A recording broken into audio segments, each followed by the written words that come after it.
नमस्कार, आपका स्वागत है हमारे एजुकेशनल चैनल में जो आपके उज्जवल भविष्य की कामना करता है।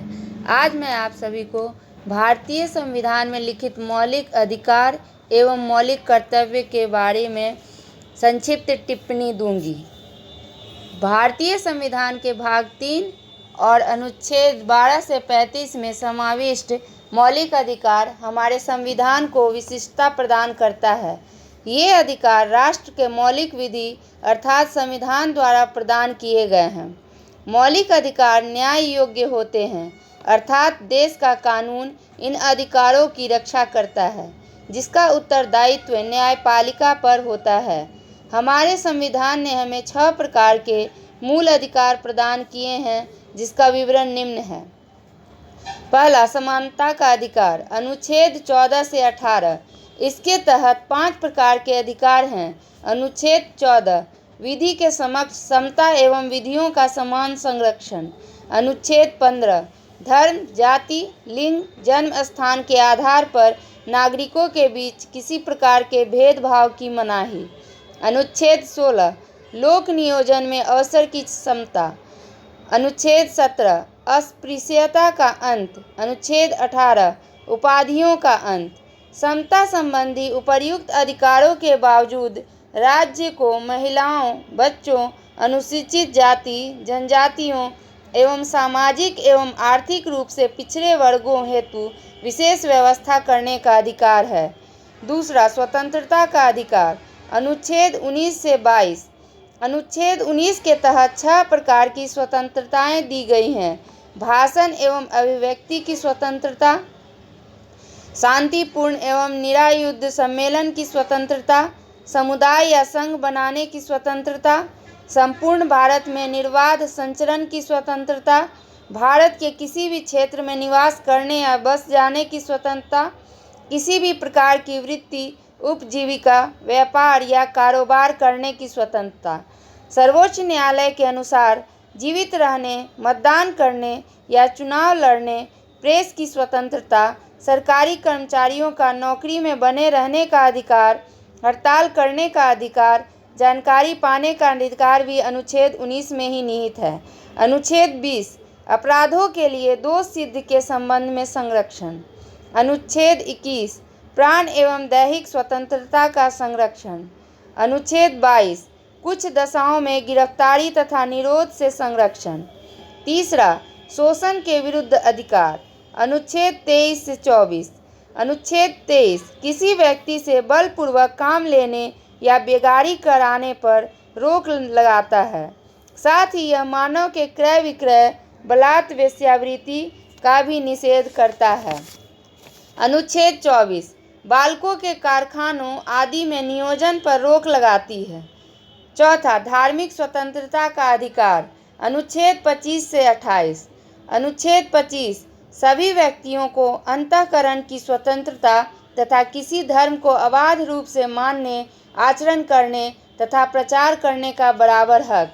अनुच्छेद 26, प्रत्येक धार्मिक संप्रदाय को धार्मिक संस्थाओं की स्थापना तथा उनका प्रशासन करने का अधिकार है। अनुच्छेद 27, किसी विशिष्ट धर्म की अभिवृद्धि हेतु किसी भी व्यक्ति या संस्था को किसी प्रकार का कर देने के लिए बाध्य नहीं किया जा सकता।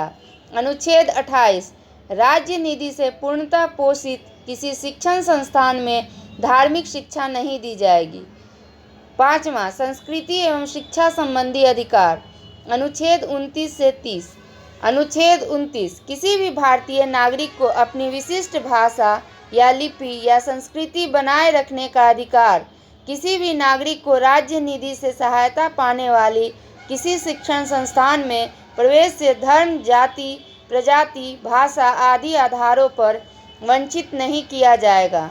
अनुच्छेद 30, अल्पसंख्यकों को अपनी शिक्षण संस्थाएं स्थापित करने तथा उनका प्रबंधन करने की स्वतंत्रता। छठा, संवैधानिक उपचारों का अधिकार, अनुच्छेद 32। इसके अंतर्गत मौलिक अधिकारों को सुरक्षा प्रदान की गई है। इसके तहत उच्चतम न्यायालय मौलिक अधिकारों को लागू करने के लिए 5 प्रकार के रिट जारी करते हैं। बंदी प्रत्यक्षीकरण, परमादेश, उत्प्रेषण, प्रतिषेध, अधिकार परीक्षा, अनुच्छेद 226 के तहत उच्च न्यायालय भी ये सभी रिट जारी कर सकता है। मौलिक अधिकारों की अन्य विशेषताएं। मौलिक अधिकारों के दो वर्ग हैं। कुछ मौलिक अधिकार केवल नागरिकों को प्राप्त हैं, जिसे अनुच्छेद 15, 16, 19, 29 और 30 द्वारा प्रदत्त अधिकार या अन्य अधिकार सभी को प्राप्त है। मौलिक अधिकार नागरिकों के व्यक्तित्व विकास के लिए आवश्यक परिस्थितियां उत्पन्न करते हैं। मौलिक अधिकार सरकार की निरंकुशता पर प्रतिबंध लगाते हैं। मौलिक अधिकारों पर युक्तियुक्त निर्बंधन लगाया गया है।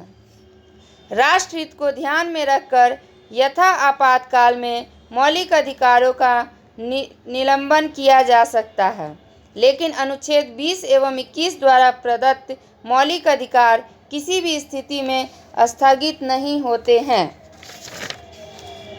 1976 में संवैधानिक सुधारों के लिए गठित सरदार स्वर्ण सिंह समिति के सुझाव के अनुरूप 42वें संविधान संशोधन अधिनियम द्वारा संविधान के भाग 4 क एवं अनुच्छेद 51A में 10 मौलिक कर्तव्यों को जोड़ा गया।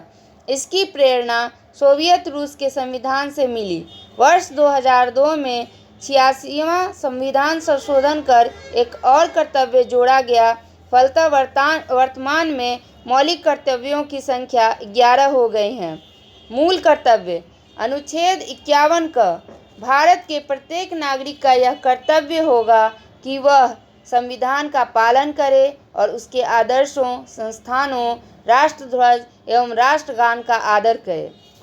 दूसरा, राष्ट्रीय आंदोलन के प्रेरक आदर्शों का पालन करे।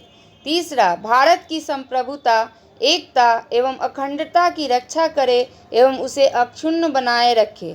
चौथा, देश की रक्षा करे एवं आह्वान किए जाने पर राष्ट्र की सेवा करे। पांचवा, भारत के लोगों में समरसता एवं भ्रातृत्व की भावना का विकास करे तथा ऐसी प्रथाओं का त्याग करे जो स्त्रियों के सम्मान के विरुद्ध हो। सातवां, हमारी सामाजिक सांस्कृतिक की गौरवशाली परंपरा का महत्व समझे और उसकी रक्षा करे। सातवां, प्राकृतिक पर्यावरण की, जिसके अंतर्गत वन, झील, नदी और वन्य जीव हैं, की रक्षा करे और उसका संवर्धन करे तथा प्राणी मात्र के प्रति दया भाव रखे। वैज्ञानिक दृष्टिकोण, मानववाद और ज्ञानार्जन तथा सुधार की भावना का विकास करे। सार्वजनिक संपत्ति को सुरक्षित रखे तथा हिंसा से दूर रहे। व्यक्तिगत एवं सामूहिक उत्कर्ष का सतत प्रयास करे ताकि राष्ट्र निरंतर बढ़ते हुए उपलब्धि की नई ऊंचाइयां छू ले। 11वां, 6 से 14 वर्ष तक की आयु के बच्चों को उनके माता पिता, अभिभावक या संरक्षक शिक्षा का अवसर उपलब्ध कराएं। मूल कर्तव्य देश और समाज के लिए महत्वपूर्ण है, क्योंकि नागरिकों द्वारा इनका पालन देश के विकास को तीव्र करेगा। मूल कर्तव्यों का पालन कराने का सर्वश्रेष्ठ तरीका यह है कि लोगों को नागरिकता के मूल्यों तथा कर्तव्यों के बारे में शिक्षित किया जाए और उनमें जागृति उत्पन्न की जाए। एक ऐसे वातावरण का निर्माण किया जाए जिसमें प्रत्येक नागरिक अपने संवैधानिक कर्तव्यों का पालन करने तथा समाज और देश के प्रति अपना ऋण चुकाने में गर्व का अनुभव करे। मूल कर्तव्यों के प्रति नागरिकों को जागरूक बनाने के लिए शिक्षा व्यवस्था एवं जनसंचार माध्यमों की सहायता लेनी चाहिए, ताकि नागरिक स्वतः स्फूर्त ढंग से इन कर्तव्यों का पालन करें। इसके लिए राजनीति एवं अन्य क्षेत्रों के नेताओं को जनता के सामने आदर्श प्रस्तुत करना चाहिए। आलोचकों के अनुसार मौलिक कर्तव्य केवल नैतिक आदर्श हैं तथा व्यवहारिक रूप से इसका कोई महत्व नहीं है। उनका तर्क यह है कि जब तक कर्तव्य का उल्लंघन करने वालों के लिए दंड का प्रावधान नहीं किया जाता, तब तक उल्लेख मात्र से फायदा नहीं है। इस कमजोरी के बावजूद मौलिक कर्तव्य का महत्व इस बात से है कि संविधान की व्याख्या हेतु नीति निर्देशक तत्व की भांति ही इसका भी उपयोग किया जा सकता है। विधायिका भी विधि निर्माण करने एवं किए गए कार्यों का औचित्य सिद्ध करने हेतु मौलिक कर्तव्य का सहारा ले सकती है। आज के इस वीडियो में इतना ही। ज़्यादा से ज़्यादा परीक्षा उपयोगी वीडियो के लिए हमारे चैनल को सब्सक्राइब एवं लाइक करना ना भूलें।